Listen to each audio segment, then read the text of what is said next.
Halo sobat-sobat coder, gimana hasil basic CSS part 1? Nah, ini kita lanjut nih ke part 2. Jadi kurang lebih kita kan sudah sampai sini ya. Nah, di sini di tesnya bilang dia minta kita masukin padding 40 px di atas dan di kiri. Berarti kan di atas itu 40 px, di kiri 40 px. Blue box ya. Oh, blue box. Berarti kan ini kita ketik manual aja ya. Padding top 40 px, padding left 40 px, padding bottom 20 px, padding right 20 px. Oke, jadinya seperti ini. Nah, ini konsep dari padding dan margin itu sebenarnya simple. Jadi kalau margin itu, kalau saya gambarin di sini, itu seperti oke, saya kasih contoh ya. Saya pindahin dulu windownya ke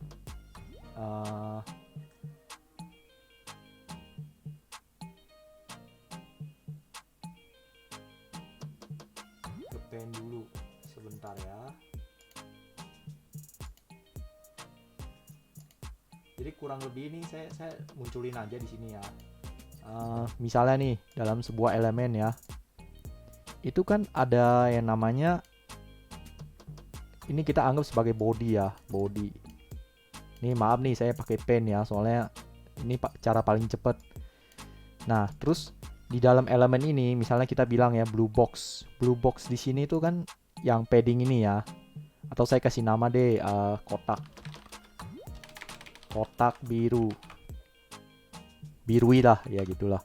Nah di dalam kotak ini kan ada tulisan kotak, misalnya tulisan ya teks ya. Nah margin itu yang ngatur kayak kotak luarnya, jadi jarak-jarak antara kotak luar dengan kotak dalam. Jadi ini yang disebut dengan sebagai margin, yang mengatur dia keluar masuk. Jadi dia lebih ke bagian luarnya. Sedangkan kalau padding itu dia ngomong berdasarkan kayak dalamnya. Jadi apa yang harus diatur supaya konten di dalamnya itu sesuai tampilannya. Kan kadang kalau kita bikin terlalu polos juga kan, dia jadinya teksnya ke sebelah kiri, ya kan? Kebetulan ini kan di sebelah tengah, karena pasti ada text center di sini. Nah, misalnya nih saya nggak mau pakai text center nih, oke saya comment out ya. Nah, misalnya ini juga nih saya comment out lagi ini bagian sini. Ya, berarti kan dia ke sebelah kiri kan. Nah, ini kan jelek. Mau gak mau caranya gimana supaya bagus? Ya udah kasih aja padding top button dan kawan-kawannya ke begini. Nah, nanti dia jadi begini. Tinggal kita mainin yang namanya text align-nya supaya jadi di tengah gitu. Nah, habis ini selesai, belum ada lagi namanya margin. Nah, margin ini yang biasanya ngatur nih kayak jarak si kotak biru dengan si kotak merah nih. Kalau misalnya terlalu mepet juga nggak bagus kan. Makanya ada yang namanya margin top 50 px. Nah, itu buat jauhin dia. Semakin besar angkanya, dia akan semakin jauh. Semakin kecil ya semakin dekat. Nah, kayak gitu. Kalau kita mau inspect lagi di browsernya, oh ya sebentar saya ganti dulu windownya. Kalau misalnya mau lebih dekat lagi, dia punya kotak ya. Nah, di sini tuh kita bisa inspect dari blue aja, kita bisa lihat kayak dia warna kuning. Warna kuning ini adalah orange ya.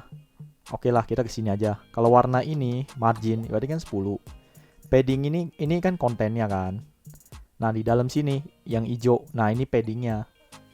Nah, cara maininnya gimana? Kalau misalnya padding leftnya makin besar, maka tulisannya tuh akan ke kanan terus. Nah, kayak gitu. Kalau misalnya padding right-nya makin gede, dia akan makin ke sebelah kiri. Jadi kurang lebih seperti itu. Jadi makin dimainin, cara untuk centerin atas bawah juga bisa pakai padding.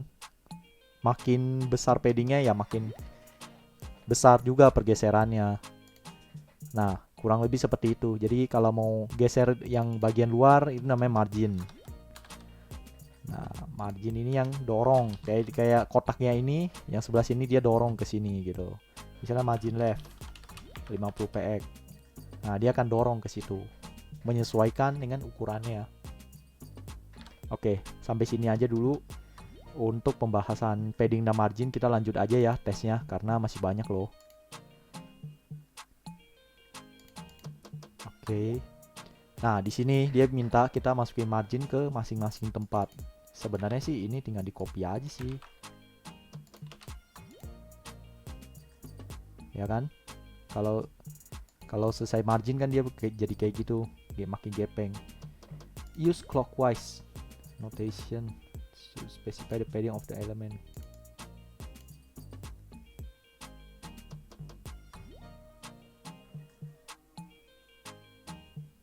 Clockwise notation itu, oh, kalau jenis padding yang seperti ini, yang polos ya. Nah, itu kamu harus ngikutin nih kayak ketentuannya padding HTML.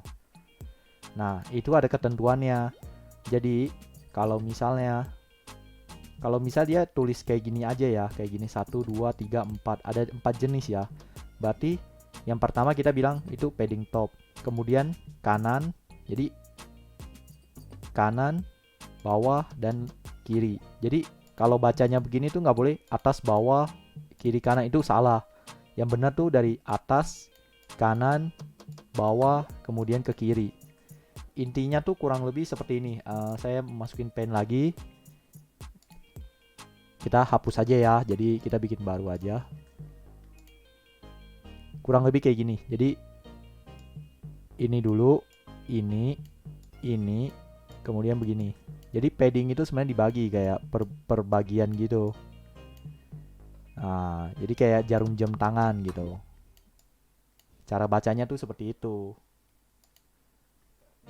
Jadi untuk kasus di sini tuh sebenarnya kita udah tahu apa yang harus dilakukan. Dia minta atas sama kiri 20 p 40 px ya. Atas sama kiri untuk blue box. Nah, blue box. Jadi kita kasih aja begini.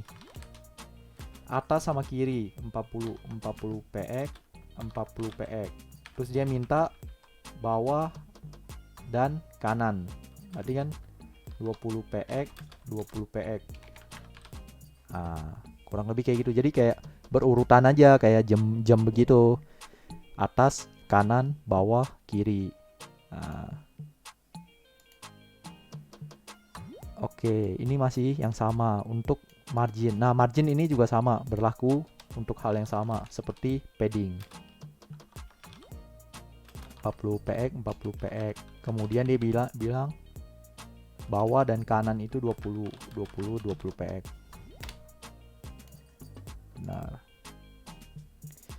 Nah, ini kita disuruh pakai atribut selector untuk styling elemen. Atribut selector. Nah, ini langsung ke tipe atributnya. Kalau kemarin kan kita tipenya kelas kan, seperti ini. Nah, ini langsung ke atribut. Jadi segala macam yang ada radio button begini, itu langsung auto kena kena styling gitu.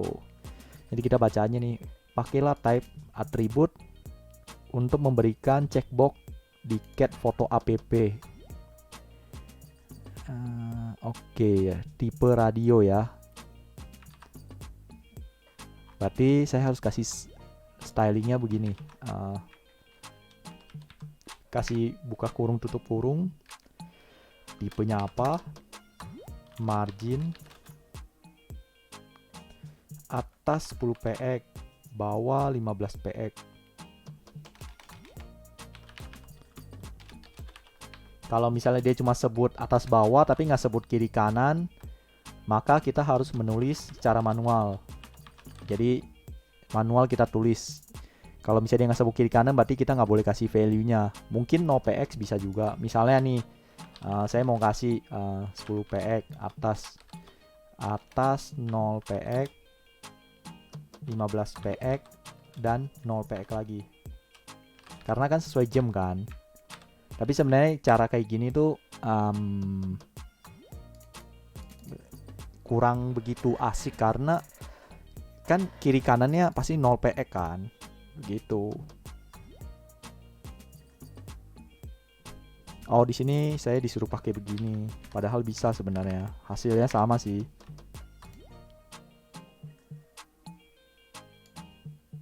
Margin top 10 PX. Oh, checkbox. Oh ya, ini bukan radio tapi checkbox. Oke.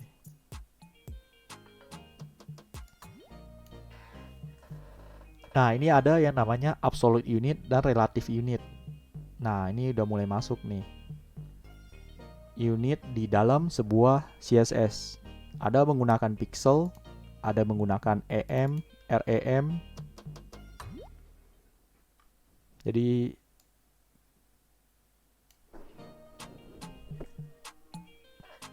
Jadi kita baca-baca dulu ya. Kita lihat dulu dia bilang apa. Absolute.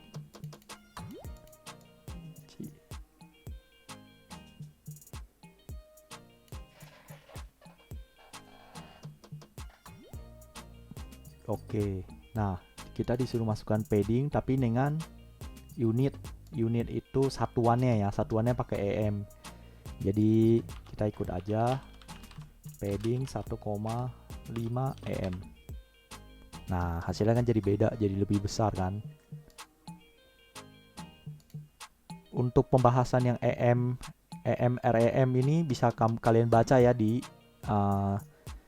W3S School atau cari di Google, akan ada banyak penjelasan tentang itu. Oke, sekarang kita disuruh nge-styling yang namanya body. Berarti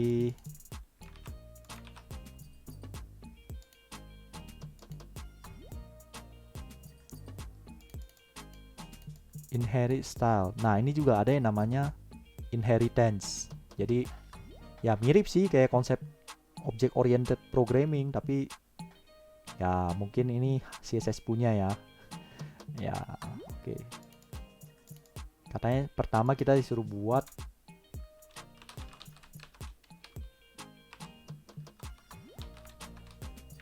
saya nggak tahu karena ini dia nggak bilang docs atau HTML, jadi sebentar. Kalau begini saya bisa langsung buat karena saya anggap aja ini udah di dalam body sebenarnya.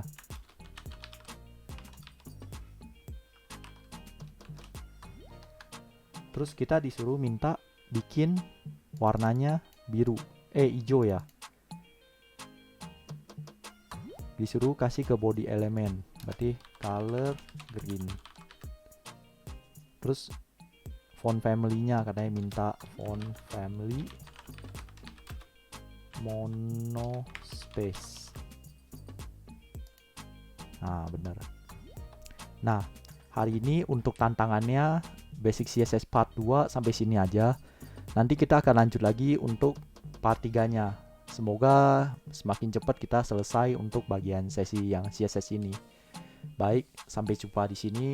Like dan subscribe jika Anda suka dengan video ini. Jangan lupa komen untuk konten-konten berikutnya. Oke, terima kasih.